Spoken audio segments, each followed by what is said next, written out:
dans le livre de l'Évangile de Matthieu, au chapitre 11, à partir du verset 25, peu de temps après, Jésus dit : « Père, Seigneur du ciel et de la terre, je te dis merci. En effet, ce que tu as caché aux sages et aux savants, tu l'as fait connaître aux petits. Oui, Père, tu l'as bien voulu. Mon Père m'a tout donné. Personne ne connaît le Fils, sauf le Père. Personne ne connaît le Père, sauf le Fils. Mais le Fils veut montrer le Père à d'autres qui le connaissent aussi, pour qu'ils le connaissent aussi. Venez auprès de moi, vous tous qui portez des charges très lourdes, qui êtes fatigués, et moi, je vous donnerai le repos. Je ne cherche pas à vous dominer. Prenez donc vous aussi la charge que je vous propose et devenez mes disciples. Ainsi, vous trouverez le repos pour vous-même. Oui, la charge que je mettrai sur vous est facile à porter et ce que je vous donne à porter est léger. Ô Seigneur, ta parole est la vérité. Rends-nous saints par ta vérité. Amen.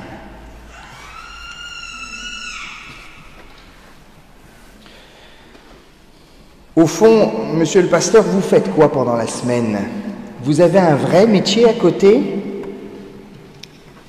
Et moi, de répondre immanquablement, vous n'imaginez pas la chance que j'ai. J'ai un métier absolument étonnant. Vous n'allez pas me croire, je ne travaille que le dimanche, et encore, le dimanche matin. Au fond, ça me change.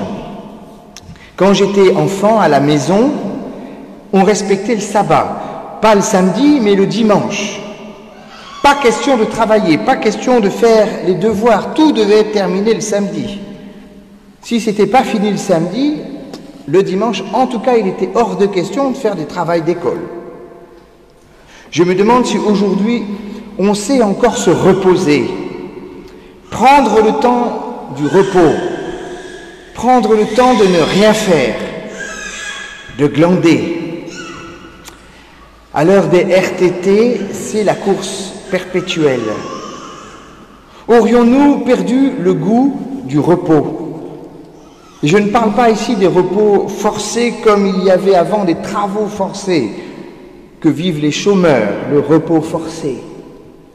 Ils ne rêvent à juste titre que de retourner au travail. Je ne dis rien non plus de ceux qui se préparent pour l'allongement de notre temps de travail avant de bénéficier d'une retraite complète.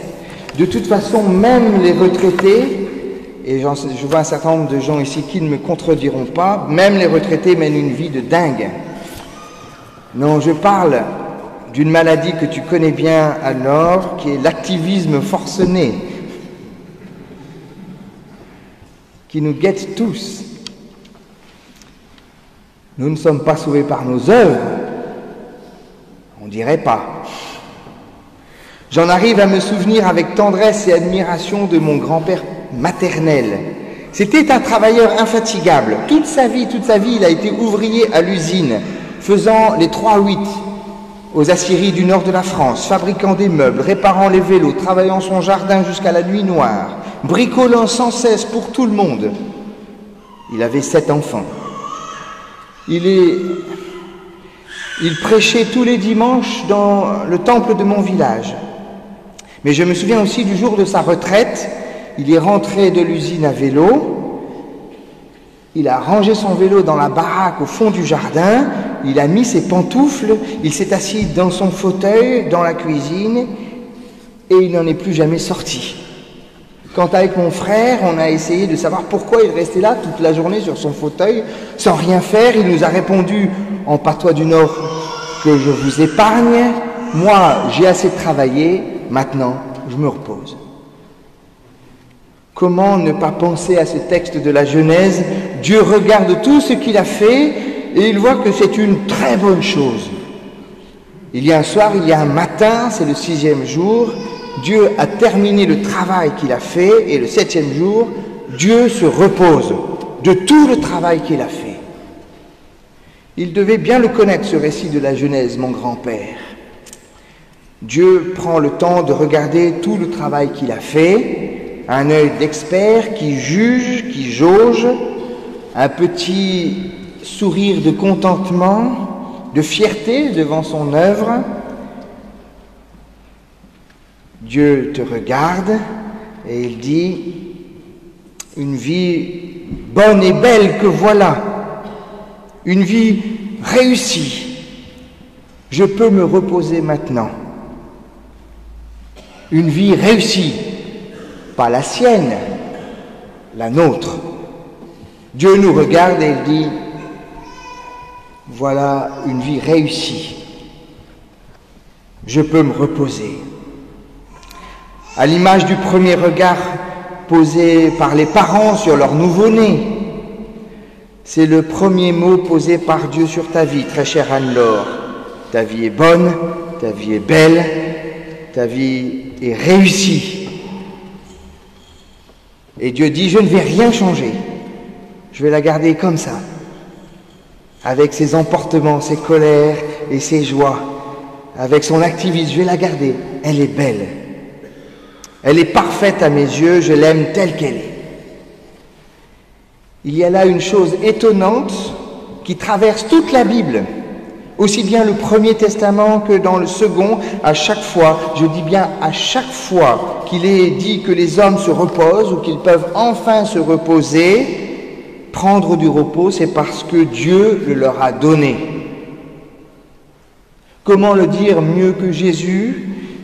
Venez auprès de moi, vous tous qui portez des charges très lourdes, vous tous qui êtes très fatigués, et moi je vous donnerai le repos. Je ne cherche pas à vous dominer, dit-il, prenez donc avec vous la charge que je vous propose, devenez mes disciples, et ainsi vous trouverez le repos pour vous-même. Vous serez en paix. Le repos, chers amis, est un don de Dieu, parce qu'à ses yeux, notre vie est réussie. Ou pour le dire autrement, on ne peut trouver le repos que lorsqu'on a réussi sa vie. Je crois profondément que c'est vrai. On ne peut trouver le repos que lorsqu'on a réussi sa vie. Mais au fond, qu'est-ce que c'est une vie réussie ? Nous courons tous après, tous, les enfants comme les adultes, les jeunes comme les anciens. Je suis même convaincu que c'est ce que nous voulons le plus, pour nous comme pour nos enfants. Alors de quoi parlons-nous quand nous parlons d'une vie réussie qui ouvrirait les portes du repos, de l'apaisement ? Souvenez-vous de la chanson de Daniel Balavoine. Je me présente, je m'appelle Henri, je voudrais bien réussir ma vie, être aimé, être beau, gagner de l'argent, et puis surtout être intelligent, mais pour tout ça, il faudrait que je bosse à plein temps. Qui ne s'est jamais rêvé en idéal ? Voyez-vous, soi-même, mais en mieux. Grand, pour moi surtout, beau, fort, intelligent, avec toute la connaissance, tout savoir. Riche, influent, séduisant, plein d'humour, musicien chevronné, sportif accompli, j'en passe, et des meilleurs. Une chimère, réussir sa vie, peut-être bien. En tout cas, devant l'indigence de la réalité parfois dure à laquelle nous sommes confrontés, nous en arrivons tous un jour ou l'autre à construire des châteaux en Espagne, projetant dans ce que Freud appelait des rêves éveillés, nos frustrations de vie réussie. Alors nous nous surprenons, un peu honteux, à nous enfuir dans des rêves de possession. Ah, si je gagne au loto, se disait Perrette, portant son pot au lait et rêvant à veaux, vaches, cochons couvés. Mais surtout, ces rêves éveillés, nous ne les avouons à personne. Ces rêves d'une vie idéalement réussie, parce que nous savons tous confusément et un peu honteusement que ce n'est là qu'un rêve de toute puissance, toujours un peu infantile, toujours un peu égocentrique. Et puis d'ailleurs, il n'est pas nécessaire de noircir le tableau plus que de raison. Ce ne sont pas forcément des projections de toute puissance infantile qui nous traversent l'esprit. Combien de fois avons-nous rêvé de réconciliation dans des situations conflictuelles difficiles, dures, dans nos familles, au travail ou même dans l'Église? Combien de fois avons-nous imaginé qu'il était encore possible de réparer une situation manifestement dégradée? Songe aussi à la dégradation de la biodiversité ou de la planète. Alors on refait le match, après coup on se rendant compte qu'on a manqué de répartie au bon moment, dans la discussion, qu'on a manqué d'à propos. Ah, si j'avais su. Ah, j'aurais dû dire ça. On se prend à revivre la scène comme on aurait aimé la vivre, remords, regrets éternels. Au fond, la Genèse dans une main, le journal dans l'autre, je me demande si notre monde ne confond pas vie bonne et réussite. Tout ce que je vois aujourd'hui dans notre monde, c'est une apologie de la réussite articulée au culte de la performance. C'est le succès. Voilà l'idéal, me semble-t-il, du monde contemporain. Un impératif de réussite, la tyrannie du self-made man, culpabilisation et oubli pour les ratés. Pour réussir sa vie, les autres deviennent des outils qu'on transforme en objets, qu'on utilise quand ils peuvent servir, qu'on cherche à éliminer quand ils gênent, quand ils dérangent, qu'on ignore quand on ne voit pas à quoi ils peuvent servir. Et ne pensez pas que cela soit seulement aujourd'hui. Souvenez-vous du texte de l'Ecclésiaste. Oui, qu'est-ce qu'il reste aux hommes de toutes leurs activités, de tous leurs efforts sous le soleil? Tout le jour, ils se donnent du mal, ils souffrent pour réaliser ce qu'ils veulent faire. Même la nuit, ils ne parviennent pas à se reposer. Cela n'a aucun sens, dit l'Ecclésiaste. Vanité des vanités, tout est vanité, futilité, poursuite du vent. Qu'est-ce que c'est qu'une vie bonne, réussie? Pendant des siècles, l'homme s'en est remis au divin pour juger de sa vie, pour évaluer ce qu'il a fait de sa vie, pour savoir s'il était sauvé ou non. Dis-moi, Dieu, est-ce que je suis sauvé dans la balance du bien et du mal? Mais aujourd'hui, effet conjugué du rationalisme des Lumières, du scientisme d'un Auguste Comte, du matérialisme marxiste, de laïcisme à la française, l'homme postmoderne a évacué toute notion de l'au-delà et de la transcendance dans les ténèbres de l'obscurantisme religieux dépassé. Vous demandez à Dieu de faire le point sur votre vie?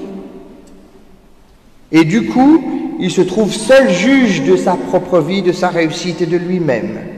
Le pauvre. L'homme est son propre juge. C'est ce que le philosophe Heidegger a appelé le monde de la technique. Non que les outils techniques soient mauvais en soi, bien au contraire, mais parce qu'ils ne sont plus au service d'aucun absolu, d'aucun objectif valable, d'aucune finalité qui les dépasse, qui les transcende, seuls restent les moyens techniques qui tournent en rond sur eux-mêmes. Alors nous assistons au culte de la croissance pour la croissance. Il faut toujours plus, mais la croissance pour qui? La croissance pourquoi? Nul ne sait répondre. On nous rebat les oreilles des contraintes économiques qui imposent leurs lois aux politiques. Alors pour lutter contre le consumérisme ambiant, on parle d'humanisme, d'éthique, de respect de la personne humaine et de morale. Voilà, nous dit-on, le moyen de réussir sa vie. Soyez des humanistes. Respectez la règle d'or qui veut qu'on ne fasse jamais aux autres ce qu'on n'aimerait pas qu'on nous fasse à nous-mêmes. Ne jamais traiter l'autre comme un moyen, mais toujours comme une fin en soi, disait Kant, c'est-à-dire ne jamais utiliser l'autre. Alors sur ce chemin de l'humanisme et de l'éthique, on cherche des modèles, des sages à imiter, Bouddha, Confucius, Jésus dont on fait un prophète, Gandhi, Martin Luther King, le docteur Mukwege, Nadia Mourad, des tout nouveaux prix Nobel de la paix. Mais sommes-nous certains que cela soit suffisant de bien agir pour réussir sa vie? Imaginons un instant, rêve complètement fou. Imaginons que tous les êtres humains se mettent, comme par enchantement, à respecter parfaitement cette éthique humaniste du respect de la vie et de la dignité. Vous imaginez le bouleversement. Quelle révolution? Ni guerre, ni massacre, ni génocide, ni terrorisme, ni racisme, ni viol, ni vol, ni domination, ni exclusion. L'armée, la police, la justice, les prisons pourraient disparaître du jour au lendemain, comme ça.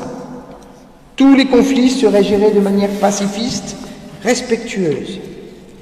Et pourtant, et il faut ici peser chacun de ces mots, aucun, je dis bien aucun, de nos problèmes existentiels les plus profonds ne serait pour autant résolu. Cela ne nous aiderait pas à vieillir, à transmettre ni à éduquer nos enfants, à mourir ni à voir mourir ce qu'on aime, à aimer ni à être aimé. Pas de repos avant d'avoir répondu à ces questions. Pas de vie réussie, même si nous nous comportons de la meilleure façon qui soit. L'éthique est nécessaire au monde pour adoucir le monde, mais elle est incapable de construire une vie réussie, une vie bonne, une vie belle. Il ne suffit pas de bien faire pour trouver le repos. Construire une vie bonne. Quand allons-nous enfin comprendre que cela ne peut pas se construire? Cela ne peut que se recevoir.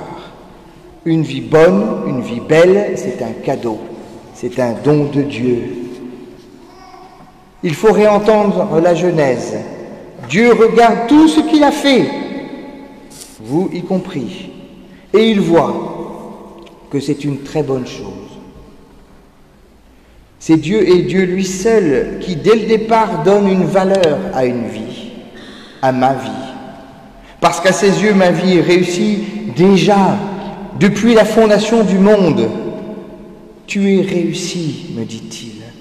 Il faut réentendre ce que dit l'Ecclésiaste. Le seul bonheur pour les êtres humains, c'est de manger, de boire, de profiter des fruits de son travail. J'ai constaté que c'est Dieu qui donne ce bonheur, dit l'Ecclésiaste. De ce cadeau qui nous est fait, il nous est juste demandé d'en profiter pour notre seul bonheur. Jouissez de la beauté de votre vie, dit Qoéleth. C'est ce que Dieu donne. Il faut réentendre ce que Jésus lui-même nous dit. Père, Seigneur du ciel et de la terre, je te dis merci. Ce que tu as caché aux sages et aux savants, tu l'as fait connaître aux petits, aux enfants. Oui, ils ont une vie belle. Le baptême qu'Anne-Laure vient de recevoir est le sceau, le signe, la marque, la trace concrète, visible, indélébile de ce cadeau inestimable. Venez auprès de moi, vous tous qui portez des charges très lourdes, qui êtes fatigués, et moi je vous donnerai le repos, l'harmonie, la paix intérieure. Une vie réussie, chers amis, ce n'est pas une vie sans problème, ce n'est pas une vie sans obstacle ou sans difficulté, dit Jésus, c'est une vie allégée du fardeau insupportable d'être son propre juge. Une vie apaisée face aux difficultés rencontrées et traversées. Une sécurité reçue face à ses ennemis. Une maison à habiter quand je suis en errance. Ta vie est belle, dit l'Éternel. Voilà le repos promis. Ce n'est pas l'apologie du glandage, du je m'en foutisme, ni même d'une vie sans difficulté, sans embûches, sans soucis. Le repos donné par Dieu, c'est une vie apaisée, en harmonie. C'est exactement le sens du mot shalom en hébreu. Paisible, shalom. Vivre en harmonie avec soi-même et avec les autres, en plénitude de vie, une vie réussie, gagnée, parce que reçue de Dieu et non pas fabriquée de nos propres mains. Nous découvrons, ou plutôt nous redécouvrons ici le sens du sabbat, la 4e parole donnée à Moïse pour le bonheur du peuple, cette parole qui a ouvert notre culte. N'oubliez pas de me réserver le jour du sabbat. Pendant 6 jours, travaille pour faire tout ce que tu as à faire. Mais le 7e jour, le sabbat, qui m'est réservé à moi, le Seigneur ton Dieu, personne ne doit travailler ce jour-là, ni toi, ni tes fils, ni tes filles, ni ton serviteur, ni ta servante, ni tes animaux, ni l'étranger qui habite dans ton pays.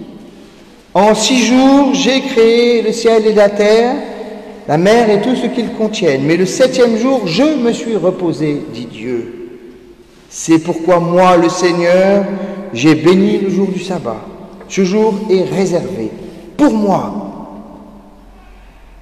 Il faut entendre l'appel de Dieu qui résonne à nos oreilles ce matin. Repose-toi, apaise-toi enfin, tu n'as pas à réussir ta vie. Elle est bonne, elle est belle aux yeux du Tout-Puissant. Repose-toi, apaise-toi. Tu ménageras ainsi une place pour Dieu dans ta vie. Tu auras le temps de venir au culte pour prendre soin de la beauté et de l'harmonie de ta vie. Repose-toi, apaise-toi enfin. Tu rayonneras ainsi autour de toi, tu seras artisan de paix. Ils sont heureux, dit Jésus, ceux qui font la paix autour d'eux, parce que Dieu les appellera ses fils et ses filles. Oui, bienheureux, les artisans de paix. Shalom. Amen.